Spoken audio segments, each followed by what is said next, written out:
A UFO in China's skies forced Zhoushan Airport to stop operations on July 7th. Outbound flights were grounded after the unidentified flying object was detected by a flight crew. The incident has captured the attention of Chinese media, and theories about the UFO's identity are burning up on the internet as well. They include everything from a hidden U.S. bomber to an elaborate man-made hoax. For now, the UFO continues to be a mystery. A spokesman from China's Civil Aviation Administration confirmed to ABC News that the matter is under investigation.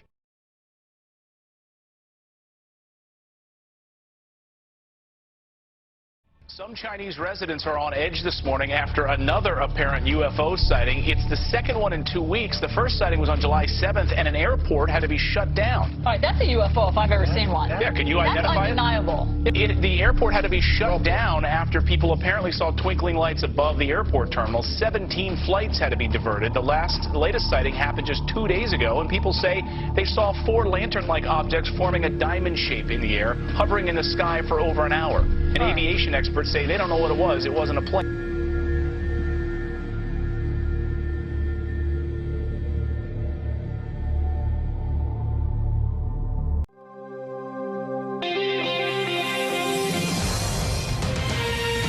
Tonight, have UFOs shut down our government's defense systems? There is evidence that something caused missiles to malfunction during test launches.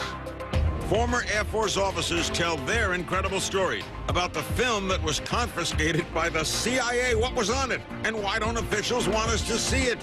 Find out right now on Larry King Live. Good evening. We begin with shocking allegations that UFOs have interfered with missiles at U.S. Air Force bases, and aliens are monitoring nuclear warheads and bombs. Our first guests claim UFOs have activated missile systems at 5 Air Force bases in 5 different states. They also claim a cover-up. That the United States government is keeping the information secret. Former Air Force officers and an investigator are here with their stories. Here in Los Angeles is Robert Hastings. He's author of UFOs and Nukes. I have the book right here. The book is available at UFOhastings.com. He has been investigating sightings at weapon sites for years. How did you get, what's your explanation for UFOs at nuclear weapon sites? I can simply say after 35 years of research that these incidents have taken place. There are hundreds of declassified documents which indicate that UFOs have demonstrated a distinct and ongoing interest in our nuclear weapon sites. I've also interviewed nearly 100 gentlemen who were involved in these incidents at various Air Force bases. This is very widespread. What you're seeing here this evening is the tip of the iceberg. Did you know that 90% of all crop circles come from England? Yeah, I didn't either. Thanks, Wikipedia. Anyways, so it's nighttime and these people behind the cameras are in the crops and everything is normal until a weird light source appears. And there are a couple of them, not just one. And we just watched these little UFOs float around doing their thing for a while. Okay, fast forward, it's morning, and the same group of people go back to the site where, surprise, surprise, a crop circle was discovered. The lady filming the video comments that the design is very intricate and very large in scale. What's interesting is, as you can see, the crops are all bent and not cut. This is important because it would take a lot of effort to bend the crops and to make them stay that way. And after a while of just looking at how intricately the crops are arranged, we get a look at a few people who traveled here to capture/investigate the crop circles.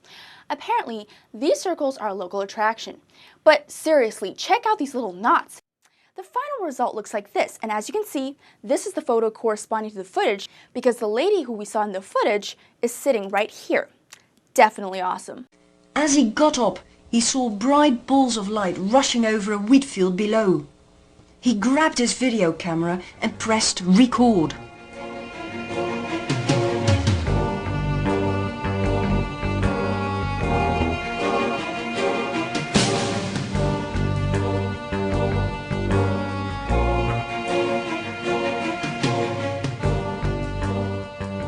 When we take a closer look at this remarkable footage, we see several interesting similarities between these lights and those filmed on different occasions in later years.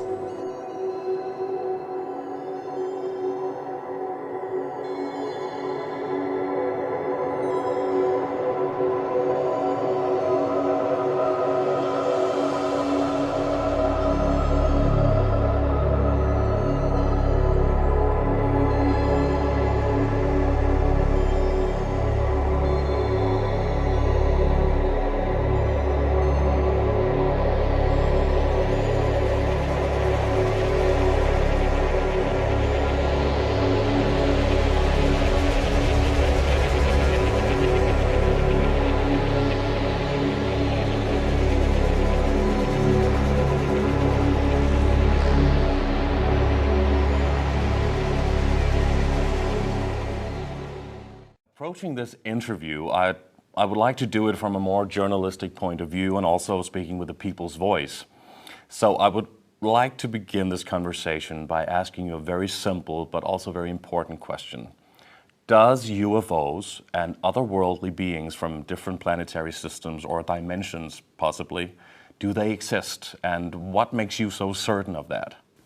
What I can say with certainty is that the U.S. government, since the 1940s, has been analyzing situations where craft are flying around weapons, nuclear weapons sites. The radar data confirm that these craft can do things that no aircraft on Earth can do. They fly thousands of miles per hour. They instantly do right-angle turns, 90-degree turns, or instantly stop. The documents say this. There are multiple radar scopes, picking up these objects. The people on the ground who see them say they're circular in shape or triangular or cigar-shaped. We don't have aircraft like that. The Russians don't. The Danish people don't. So in my view, this is a technology from off the Earth.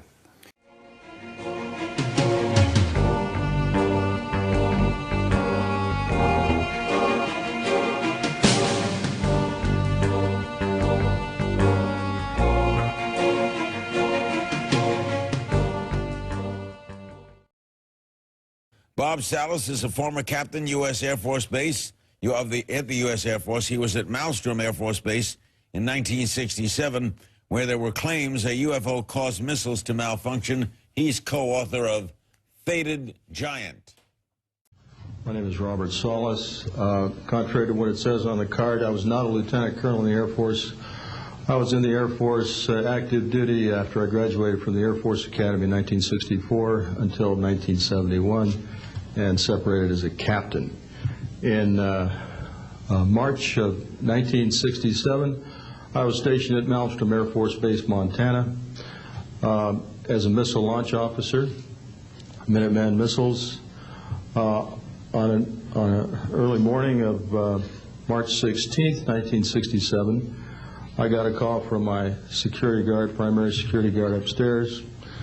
We had about 6, as I recall, flight security airmen upstairs. I was downstairs 60 feet underground in a capsule monitoring and controlling 10 nuclear-tipped Minuteman missiles. I got a call that morning that they were seeing strange lights flying in the sky.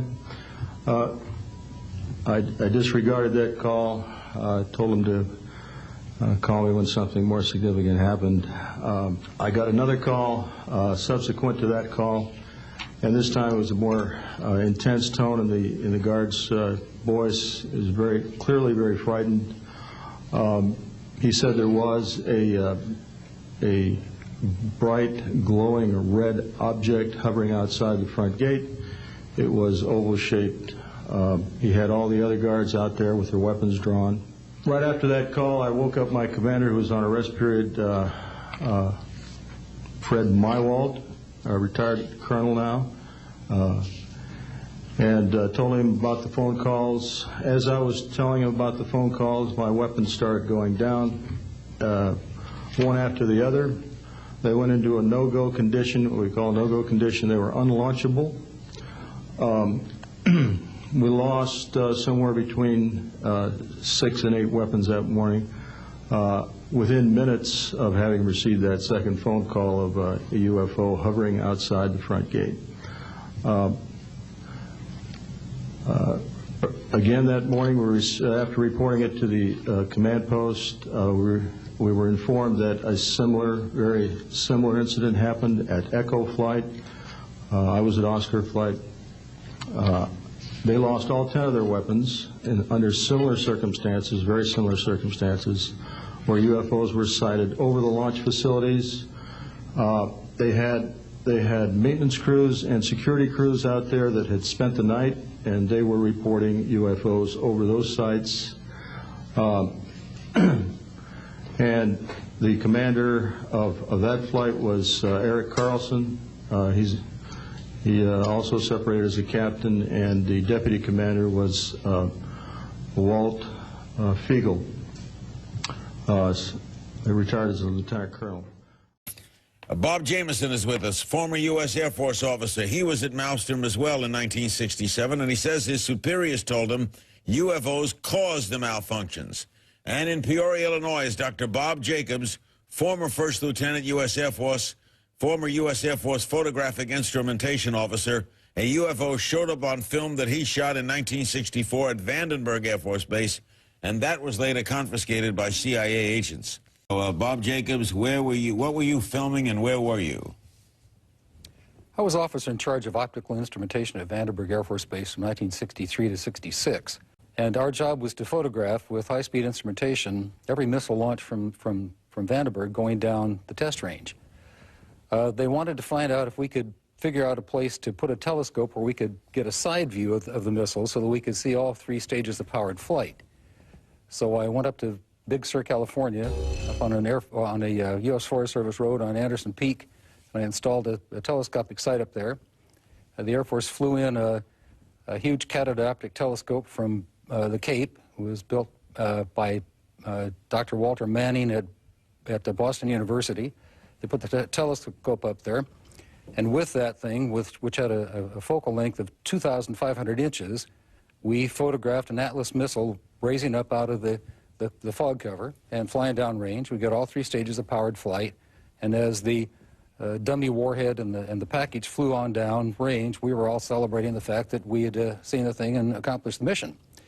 When I got back to the base with the film the next day, I was called into the office of Major Florence J. Mansman, and there were 3 people in gray suits standing in there. There was a 16mm camera and a screen set up. Major Mansman said, "Lieutenant, sit down and watch this." And he turned down the lights, turned on the camera, on the projector, and the film came on. And I recognized it as the film that we'd shot at Big Sur the previous day. Toward the end of the flight, I was looking at Major Mansman saying, "Pretty good stuff, huh, sir?" And suddenly he said, "Just watch this."